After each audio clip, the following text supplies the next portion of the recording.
¿Podemos reanudar? Ya. Sí, doctora. Ajá, sí, doctora. Ok, entonces vayamos a la otra clase que siempre es la que suelo dictar, que son las lesiones vasculares de tratamiento quirúrgico, ¿no? Que es también lo que más frecuentemente van a ver en su práctica diaria y que también constituye una toma de decisiones importante, ya que de ello va a depender la integridad, la mantención de las extremidades de los pacientes y tal vez de la vida de los mismos, ¿no? En primer lugar, cuando ustedes tengan frente a sí un paciente portador de una dolencia vascular, será muy importante que ustedes tengan en cuenta estos elementos, ¿no? ¿Cuánto tiempo ha transcurrido desde que el paciente ha presentado su dolencia? Si se trata de un paciente portador de una lesión aguda, tener en cuenta de que el tiempo no debe ser más allá de 6 horas, ya que un fenómeno embólico, un fenómeno de isquemia o un fenómeno de una lesión vascular que dé lugar pues a una isquemia o a una falta de irrigación, nosotros tenemos hasta 6 horas para poder restituir esa irrigación y poder conservar con vida esa extremidad. Ahora debemos también tener en cuenta si nos encontramos en un curso de una enfermedad aguda, ¿no? Como nuevamente vuelvo a repetir, si se trata de un fenómeno traumático, es una enfermedad aguda, si se trata de una embolia, es una enfermedad aguda, o si por el contrario nos encontramos frente a fenómenos crónicos, como es el caso de una enfermedad obstructiva crónica de miembros inferiores, si se trata del caso de una patología, por ejemplo, de un aneurisma, etcétera. El dolor que presentan los pacientes también es un indicativo de cuán avanzada puede estar esa enfermedad, y ustedes deberán saber caracterizar ese dolor porque es un dolor de tipo calambre. Es lo que les suele a ustedes tratar ustedes deben tratar de seleccionar ese tipo de signo o de síntoma, ¿no? No es lo mismo que le diga que es un dolor tipo hincada o es un dolor tipo ardor, tipo quemazón, no. El dolor de tipo vascular es un dolor de tipo calambre. Y la claudicación es el dolor característico de la enfermedad vascular de tipo crónico. Y esta claudicación ustedes deberán procurar caracterizar a qué distancia se presenta. Se presenta a los 100 metros, a los 200 metros, 300 metros, o sea, 1 cuadra, 2 cuadras, 3 cuadras, 6 cuadras, etcétera. Esa habilidad para interrogar ustedes deben tratar de desarrollar. Y finalmente, deberán establecer si el paciente tiene o no tiene factores de riesgo para una enfermedad vascular, hablando de las patologías crónicas. Si tiene diabetes, hipertensión arterial, si tiene obesidad, si fuma, por ejemplo, ¿no? Ahora, en el examen clínico vascular a la cabeza, ustedes ya han sido entrenados en la realización de las maniobras tendientes a evaluar los pulsos, principalmente, ¿no? Pulsos femorales, popliteos, pedios, tibial posterior, pulso humeral, radial, cubital, temporal, carotidio. Deberán evaluar las temperaturas comparativamente, una extremidad con otra, una región con otra, por ejemplo, comparar muslo con pierna, comparar brazo con antebrazo dentro de la misma extremidad, el llenado capilar, que no debe ser más allá de 2 segundos, evaluarán el color de la piel, si está pálida, si está rubicunda, si está cianótica, el aspecto de la piel, si se encuentra con un buen trofismo, si hay heridas, si estas heridas tienen determinada morfología o determinada ubicación. No significa lo mismo una herida a nivel de malleolos que una herida a nivel de la cara anterior de la pierna. Y la movilidad y la sensibilidad también son importantes porque tienen factores pronósticos, sobre todo en los pacientes que han sufrido algún tipo de fenómeno de isquemia. Complementando a una buena anamnesis y a un buen examen clínico se encuentran las imágenes, que la primera imagen a solicitar por el médico que ya tiene una sospecha de que el paciente es portador de una dolencia vascular será la realización de un estudio de ecografía Doppler, que cuando está bien indicado les brindará más pistas acerca del problema que tiene su paciente. Pero ojo, tener mucho cuidado de a quién estamos enviando nuestro paciente a realizar el estudio Doppler. No es por digamos, por hablar de más, pero hoy en día cualquier persona cree que puede hacer un examen de ecografía Doppler. Yo recomiendo que los estudios de ecografía Doppler sean realizados por médicos radiólogos o por médicos cirujanos vasculares.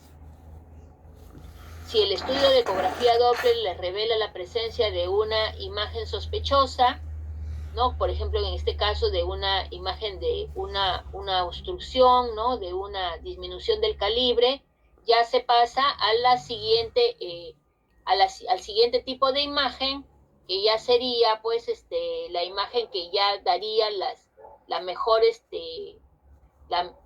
gráfica del tipo de problema que tiene, que ya sería el estudio angiográfico, ¿no? En este caso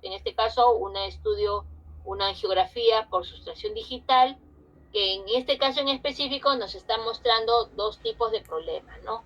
Un problema que en este caso es un stop, ¿no? Vean aquí una ausencia del paso de la sustancia de contraste, o en este otro caso una imagen de sumación, ¿no?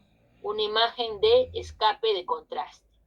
Esta imagen de stop corresponde a una imagen de una trombosis, ¿no?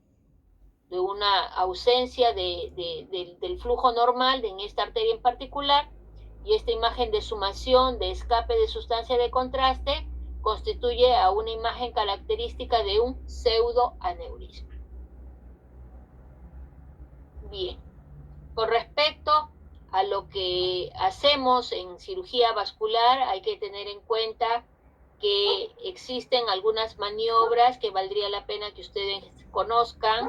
El vaso sanguíneo, como ven ustedes ahí, es una estructura tubular, tiene las diferentes capas que a ustedes se las han enseñado pues en histología, y la parte más externa es la vaina vascular, la cual para poder trabajar sobre el vaso, la vaina vascular tiene que ser aperturada, ¿no?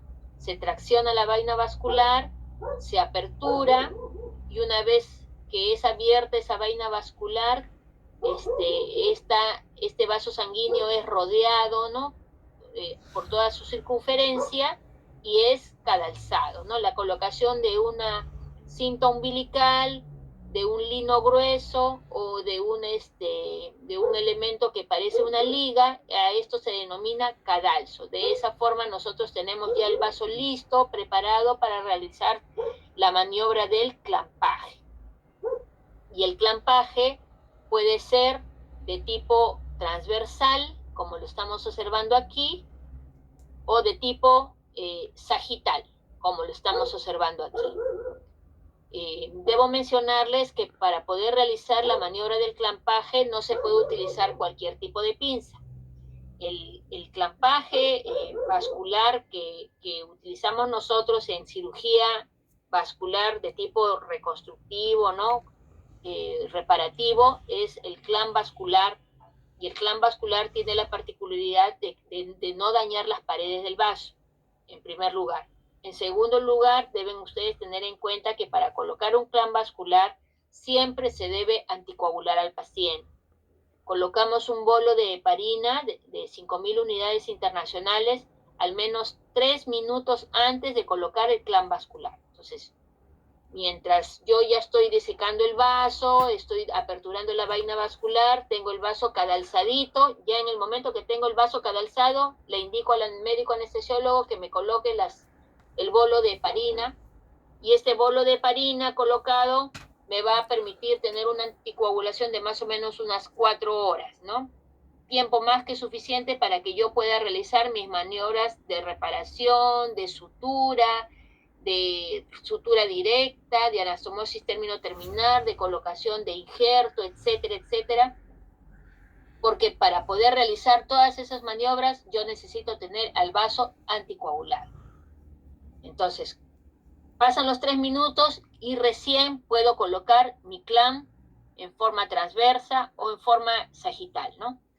En este caso lo que estamos viendo es una arteriotomía, seguramente con la finalidad pues de realizar una anastomosis terminolateral, ¿no? Y finalmente la otra maniobra importante que se realiza en cirugía vascular es la anastomosis, ¿no? En este caso tenemos aquí la anastomosis término-terminal, en donde utilizamos la sutura de polipropilene, la cual deberá ser utilizada en el calibre apropiado para el vaso sanguíneo que le corresponde. Si se trata de una arteria femoral, que es la que más frecuentemente se repara, será un polipropilene de tipo 6 ceros.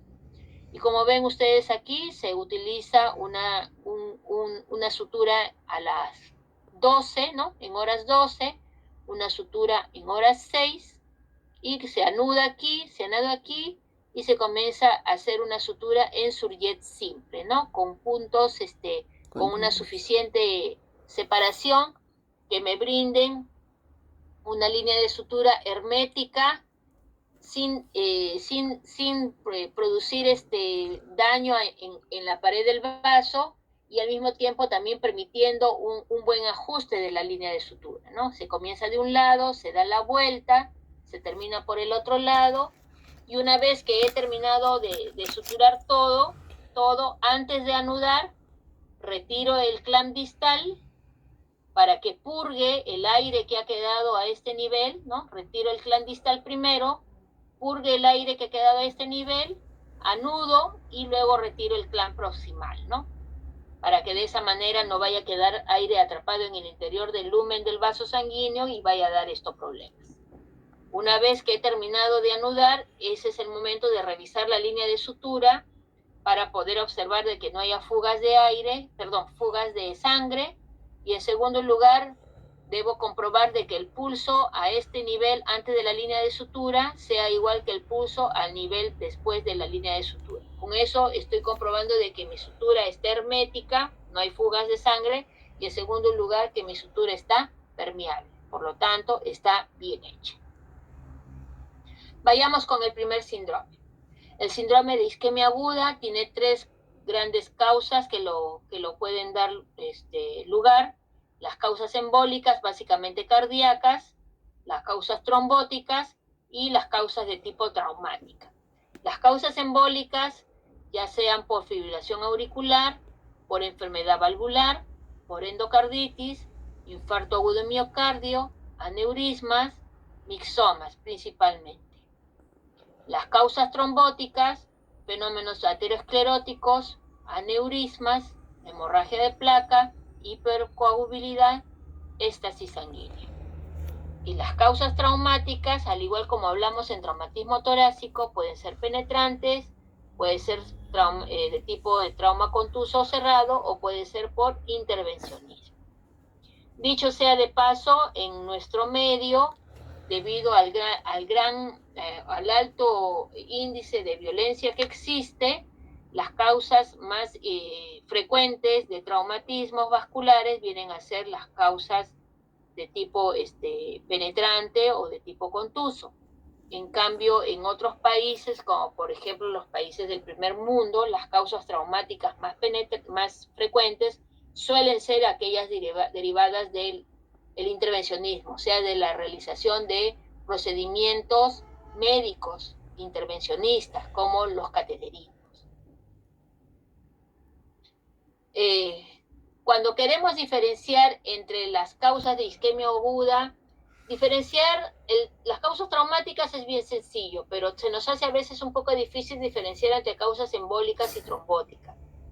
¿Cuáles son los factores que podemos tener en cuenta para poder diferenciar entre ambas?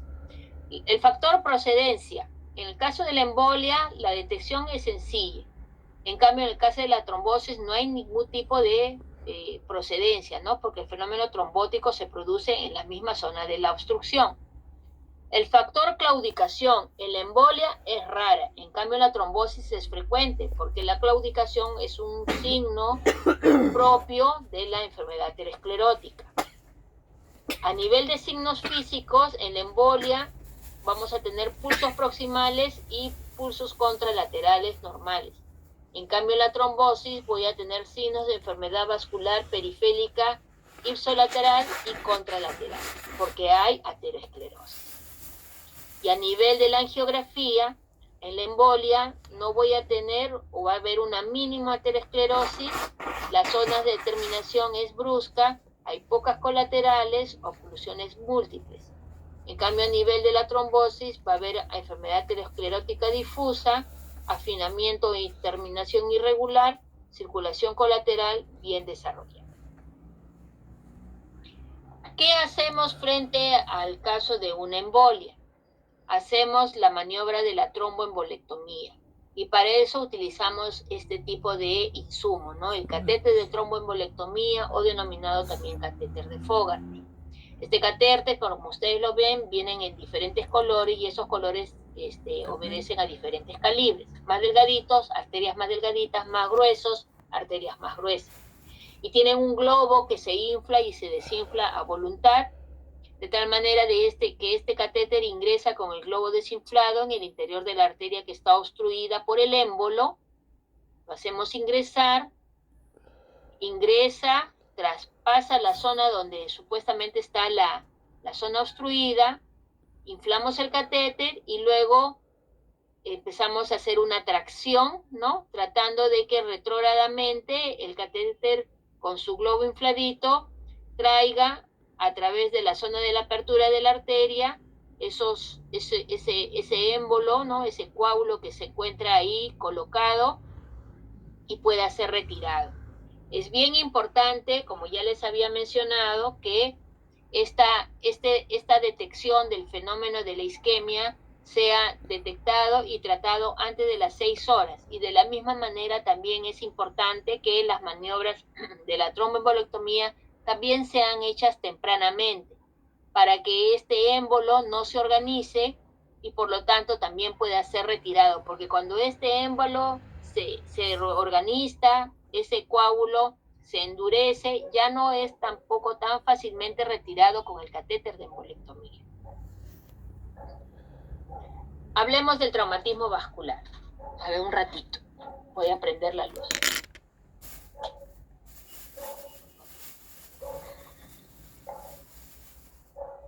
El 80% de las lesiones derivadas de traumatismo vascular ocurren en las extremidades, pero existe el importante 20% que constituyen el 4% de las lesiones en el cuello, ¿no?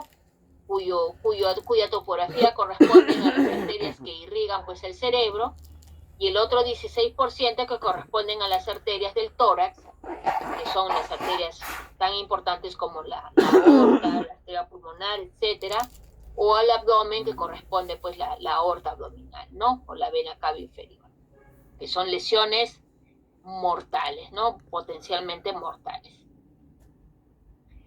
Este es un estudio que se hizo ya hace algunos años, en donde se estudió al objeto agresor de los pacientes que se operaban de traumatismo vascular en nuestro hospital, y se encontró que el 51.8% de estos pacientes obedecía a lesiones por arma blanca, 32.9% a lesiones por proyectil de arma de fuego, 8.2% correspondía a accidentes de tránsito, 5.9% a lesiones derivados de accidente de trabajo y apenas un 1% por intervencionismo. Como ya les había mencionado antes, estos datos epidemiológicos de las causas de traumatismo vascular obedecen a países de tercer mundo, en donde la violencia es muy importante.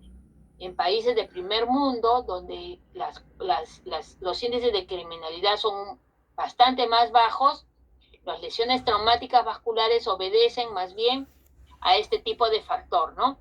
A aquellas lesiones traumáticas derivadas de procedimientos intervencionistas, sean por cateterismos cardíacos por cateterismos por angiografías, por procedimientos mayores ya que se realizan a través de la introducción de dispositivos a través de las arterias, ¿no? Dicho sea de paso, se encuentra aquí mi grupo de práctica.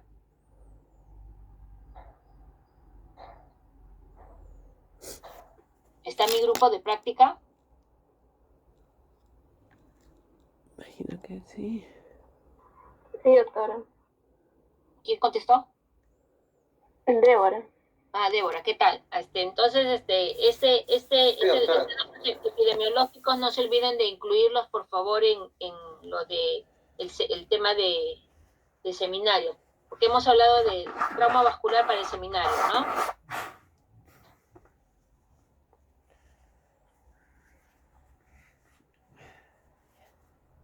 ¿O me equivoco? Trauma torácico.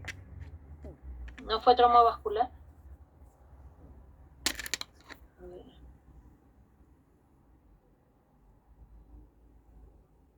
Ya, bueno. Ya después lo reviso, ¿ya?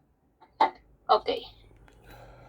Ahora hablemos de las lesiones, los tipos de lesión arterial. Esta diapositiva también es importante porque permite que ustedes reconozcan el tipo de síndrome que va a tener, al reconocer el tipo de síndrome que tiene cada paciente, pueden reconocer el tipo de alteración anatómica que tiene la arteria, ¿no?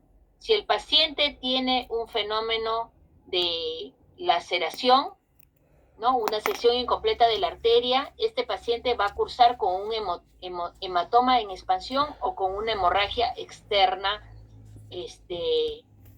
activa, profusa, ¿ya? Si el paciente cursa con una sección transversal completa, que es propio de las lesiones por proyectil de llama de fuego, el paciente va a cursar muy probablemente con un fenómeno de isquemia aguda. Esos son los tipos de lesiones más frecuentes. Si las laceraciones son muy chiquititas, ¿no? Si la sección parcial es muy pequeñita, el paciente les va a cursar con un cuadro de un pseudoaneurisma.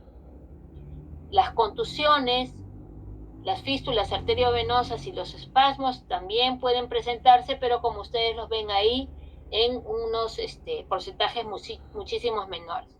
Pero aprendan a reconocer y a entender por qué sucede una isquemia aguda, porque el paciente tiene la arteria en una sección transversal, en una sección completa. ¿Por qué el paciente tiene una hemorragia profusa? Porque el paciente tiene una laceración y la laceración generalmente obedece a heridas por arma blanca. Estamos viendo nuevamente la diapositiva de la arteriografía por sustracción digital del inicio, ¿no? En este caso, era un jovencito que había sufrido una lesión por arma blanca, que había ingresado por la región parotidia, y esta arma blanca había dado lugar a dos problemas, ¿no? A una sección completa de la arteria carótida interna y a un pseudoaneurisma de este ramo de la carótida externa, ¿no?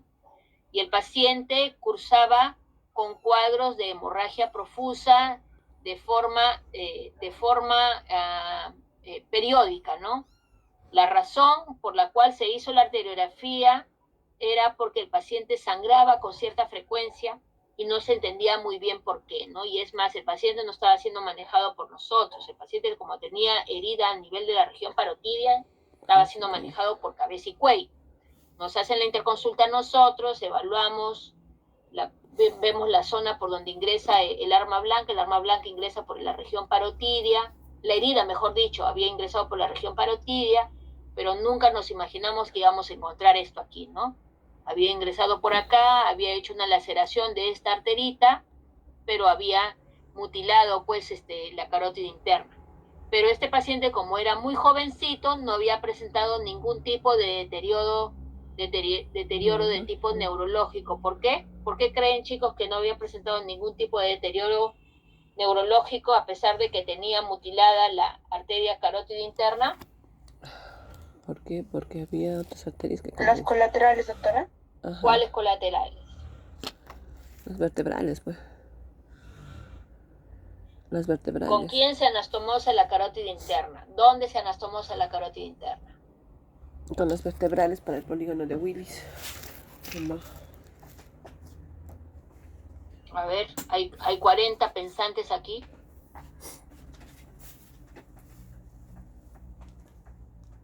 Carótida interna del polígono de Willis. Polígono de Willis. Claro. Ajá. Polígono de Willis. Ajá. ¿Ya? Eso es lo que le salvó a este muchachito de no haber hecho una hemiplegia. Así es. ¿Ya? Ok. Otro tipo de imagen, otro tipo de lesión. En este caso tenemos un angioten de miembro inferior.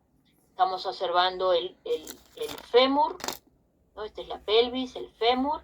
Es una arteria femoral con una sección completa por un proyectil de arma de fuego, donde en el caso de este paciente había cursado con un fenómeno de una isquemia aguda, o debería haber cursado con un fenómeno de una isquemia aguda, pero felizmente para él, vean ustedes que la arteria poplitea aquí se observa una pequeña, de pequeño calibre, pero permeable, ¿no? ¿Por qué? Porque hay también colaterales. Y esta colateralidad le ha permitido que este muchacho que venía de la selva llegue a nosotros después de 3 días, 4 días, si no me equivoco, y no perdió la extremidad, ¿no? Ya nosotros realizamos las gestiones para la realización de su tratamiento quirúrgico respectivo y se operó teniendo una buena evolución, saliendo de alta en forma satisfactoria, ¿no? Otro tipo de imagen, otro tipo de región. Esto corresponde al tórax. Esto también es una angiografía por sustracción digital. Y estamos observando aquí la presencia de arcos costales fracturados. No sé si se ve bien, yo tampoco no lo veo muy bien. Aquí la clavícula también estaba fracturada.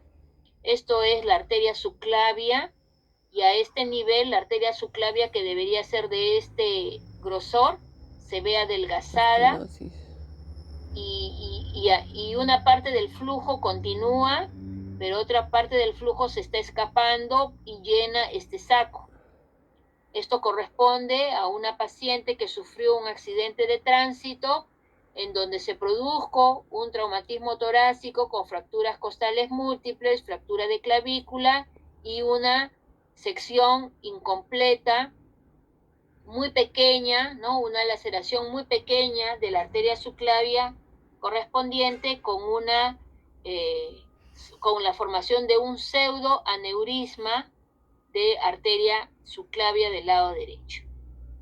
También igual una paciente que no estaba con nosotros, ella estaba, si no me equivoco, también en cabeza y cuello o en maxilofacial porque tenía fractura de maxilar inferior y había hecho un cuadro de gran aumento de volumen, ¿no? En partes blandas a nivel de región pectoral derecha, y asimismo también un cuadro de anemia, ¿no? El hematocrito había estado bajando, nos interconsultan a nosotros, la examinamos y al momento de realizar el examen clínico de la región donde está el aumento de volumen, se palpa un tril en un tiempo, ¿no?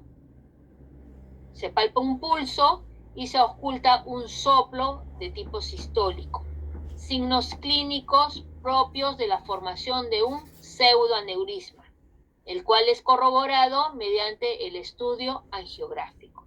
Se planificó la realización de la intervención quirúrgica de la paciente con también un muy buen resultado. Y dicho sea de paso, como les comenté a mis alumnos en la práctica, toda vez que tenemos la concomitancia de una lesión vascular con una lesión ósea, se hace la reparación vascular y se le solicita al médico traumatólogo que haga también la reparación del hueso, ¿no? Para que esta fractura de clavícula no vuelva a lesionar la arteria, ¿no? Porque esta arteria se laceró, no por las fracturas costales, porque las costillas están lejos. Esta arteria se laceró por la fractura de clavícula. Si esta clavícula yo no la fijo, nuevamente puede volver a dañar la arteria que acabo de reparar. ¿Ya? Bien, acá en esta gráfica hay unas maniobras que ustedes deberán tener en cuenta. En este gráfico se observa pues una arteria subclavia que está sangrando, pero esto vale para cualquier región del cuerpo. Toda vez que tengan ustedes una hemorragia profusa, deberán realizar la maniobra de tratar de contener ese sangrado, sea por presión directa, sea por la colocación de compresas estériles o limpias en la zona del sangrado, o si la zona es muy profunda o está cerca a un relieve óseo, la colocación de un catéter balón que puede ser, por ejemplo, una sonda Foley, de buen calibre, que tenga un buen globo, ustedes la colocan ahí, la inflan y les puede ayudar a contener al sangrado, ¿no? Hasta que su paciente pueda ser atendido, llevado a un hospital del nivel que corresponda para poder ser llevado a sala de operaciones y pueda el paciente de esa forma resolver su problema. En el caso de los pacientes de fenómenos traumáticos es necesario que ustedes tengan claro cuáles son los pacientes que deben ir a sala de operaciones, que son aquellos que cuentan con los denominados signos duros, y cuáles son aquellos que pueden estar en observación y se les puede pedir estudios por imágenes para poder aclarar el diagnóstico. ¿Cuáles son los que deben ir sí o sí a sala de operaciones? Pacientes con hemorragia visible, ¿no? Hemorragia visible que proviene de una zona anatómica de vaso sanguíneo importante, pacientes con ausencia de pulso distal a una zona de lesión, pacientes con la presencia de frémitos, pacientes con la presencia de soplos, pacientes con la presencia de hematoma en expansión. En cambio, los denominados signos blandos son los siguientes: hemorragia por anamnesis, disminución del pulso distal, disminución, no ausencia, solo disminución, alteración neurológica, cercanía a lesión ósea o a herida penetrante. Muchas veces la realización o la indicación innecesaria de un estudio de imagen, sea una ecografía Doppler o una arteriografía o un angiotem, puede demorar innecesariamente la atención del paciente, y ya les había mencionado antes que las lesiones traumáticas tienen que ser atendidas antes de las 6 horas para poder de esa manera garantizar el mejor pronóstico de viabilidad de la extremidad del paciente. Acá vamos a ver alguna serie de imágenes de cirugías propias atendidas en el hospital, ¿no? Esta es una región cervical. Acá tenemos la zona por donde entró el arma blanca, por donde entró y salió el arma blanca. El paciente llega con un hematoma en expansión en el cuello, para lo cual nosotros ya tomamos la decisión de que no era necesario ningún tipo de examen auxiliar. Hicimos la incisión para la exploración de la región cervical. Tenemos aquí a la vena yugular interna, tenemos aquí a la carótida común. Ya están colocados, en este caso con linos, ¿no? Linos gruesos los cadalsos, colocados los clamps, y estamos aquí viendo el tipo de lesión que tiene la arteria. La lesión es una sección parcial, que lo único que necesita, lo único que está pidiendo a gritos es que la reparen con su sutura de polipropileno 6 ceros en sutura de Suljet. Felizmente la vena yugular aquí está indemne. Otro tipo de paciente, en este caso un miembro inferior. Acá tenemos el tobillo, el pie, esto es la tibia, estaba fracturada. Acá estamos viendo la presencia de unos clavos, ¿no? Un sistema de osteosíntesis, un paciente propio de los accidentes de tránsito, y acá estamos viendo la arteria tibial posterior que acabamos de reparar. Ahí vemos aquí con una sutura, con una sección y anastomosis de la arteria tibial posterior, con una también buena evolución. Nuevamente reitero, concomitancia de compromiso vascular y compromiso óseo es necesario que sean, es deseable y en mi opinión necesario que sean reparadas ambos tipos de lesiones para poder de esa manera mejorar el pronóstico también de recuperación de la extremidad. Un miembro superior, otro tipo de lesión, orificio de entrada por proyectil de arma de fuego en región sospechosa, cara interna de región humeral, tercio medio. Vean ustedes aquí el cambio de coloración, acá la piel es un poquito más rosada, acá la piel está pálida, y al momento del examen clínico era fría, llenado capilar lento, pulsos ausentes, no hacía falta ni ecodoppler, ni arteriografía, ni ningún tipo de examen auxiliar. Se realiza la exploración vascular correspondiente, haciéndose estos hallazgos. Vean ustedes aquí la arteria humeral, dañada por el proyectil de arma de fuego, una lesión completamente distinta a la lesión por el arma blanca. Acá se produce por culpa de la energía cinética, de la temperatura que trae el proyectil, mucho daño tisular y todo este tejido tiene que ser retirado. Se retira ese segmento de arteria, ¿no? Y esto es lo que queda de la arteria, más o menos un faltante, y se hace necesario la colocación de un segmento, de un injerto vascular, que en este caso utilizamos la safena invertida del mismo paciente, le retiramos su safenita de su pierna, como es un hombre joven, sus safenas están sanas, se coloca invertida para poder evitar de que las válvulas, ¿no?, propias que tienen las venas vayan a oponerse al flujo normal que tiene el flujo arterial, y se realiza la sutura tanto a nivel proximal como a nivel distal, que aquí no se ve, pero que está acá metidito, y comprobamos la hermeticidad de la línea de sutura y asimismo también los pulsos, ¿no? Pulso a este nivel y pulso por debajo de la otra línea de sutura. Evolución también del paciente de tipo favorable. Muy bien, terminamos con traumatismos. Vayamos a enfermedad obstructiva crónica de miembros inferiores. Es una patología vascular progresiva en la que se produce una obstrucción del lumen arterial, dando lugar a un déficit de riego sanguíneo y por lo tanto hipoxia tisular. Los signos y síntomas, por lo tanto, serán consecuencias de dicha isquemia.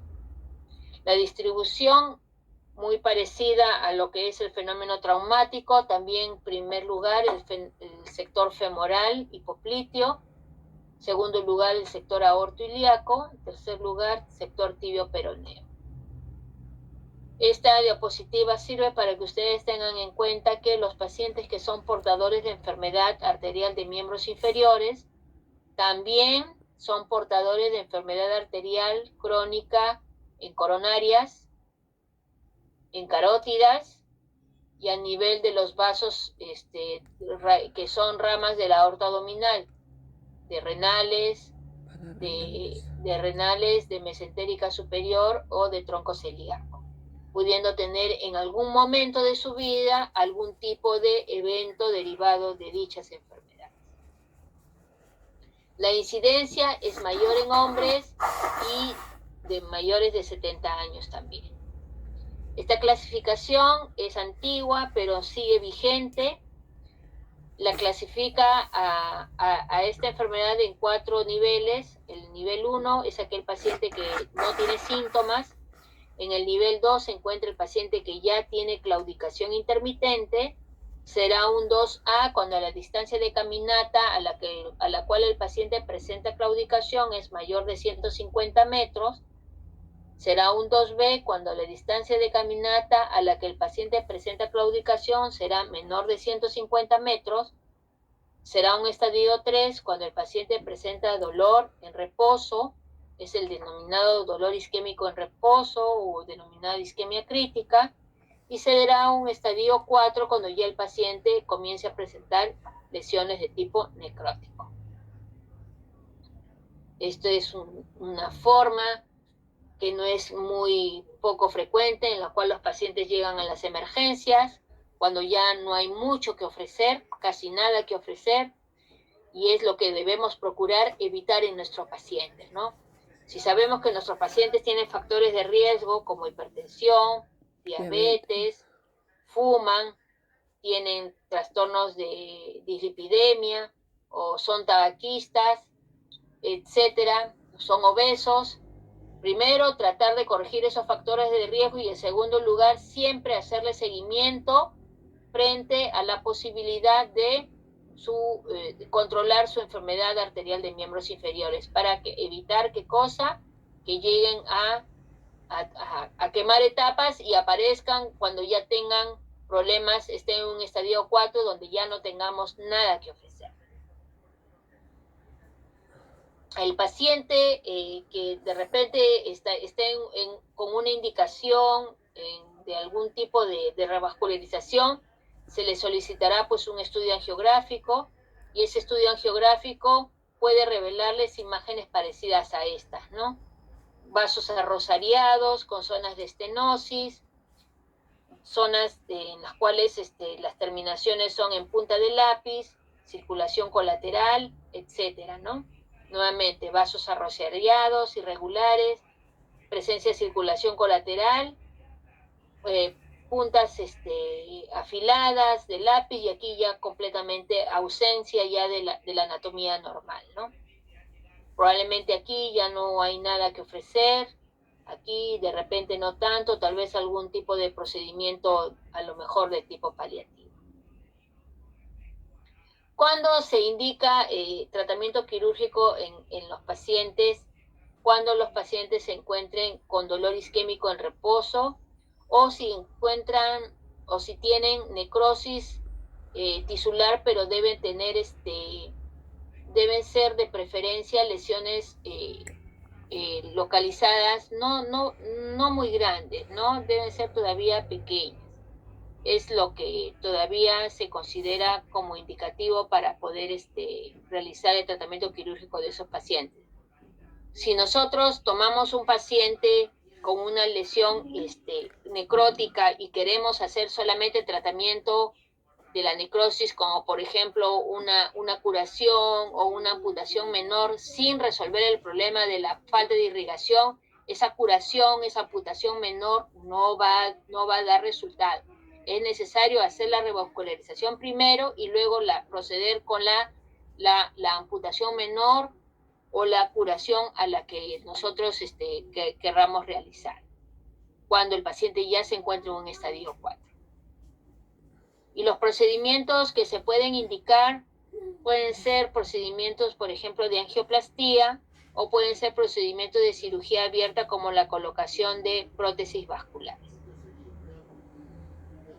Otra patología que es bastante importante y frecuente, digamos, en los pacientes de patología vascular crónica es el aneurisma, sobre todo el de aorta abdominal. ¿Cómo definimos un aneurisma de aorta abdominal? Como la aorta que está dilatada en al menos el 50% más que su diámetro normal esperado, ¿no? Se acepta como normal a la aorta abdominal en un diámetro de 20 milímetros. Será aneurismática cuando se encuentre alrededor de 30 milímetros, pero no necesariamente en ese valor va a ser considerada de necesidad de tratamiento correctivo. Cuando nosotros indicamos corrección, cuando el diámetro máximo excede 5.5 centímetros. ¿Por qué? Porque se ha observado que los diámetros iniciales, por ejemplo, de 4 centímetros, el riesgo de ruptura es bajo, ¿no? La mayor complicación del aneurisma es su riesgo de ruptura. En la aorta abdominal se ha observado que cuando el diámetro es de 4 centímetros, el riesgo de ruptura es muy bajo a 1 año o a 5 años. Si el diámetro es de 5 centímetros, también es relativamente bajo, ¿no? De 3 en 1 año, de 20% en 5 años, pero si está entre 5 y pasa a 6, en el primer año se convierte en 9% y a los 5 años se convierte en 30%. Por eso que en los varones actualmente se considera de que en ausencia de síntomas un diámetro de 5.5 centímetros como mínimo es considerado para tener en cuenta como indicación de tratamiento correctivo. Y en el caso de las damas, se está tomando en cuenta el valor de 5 centímetros. Esto corresponde a una imagen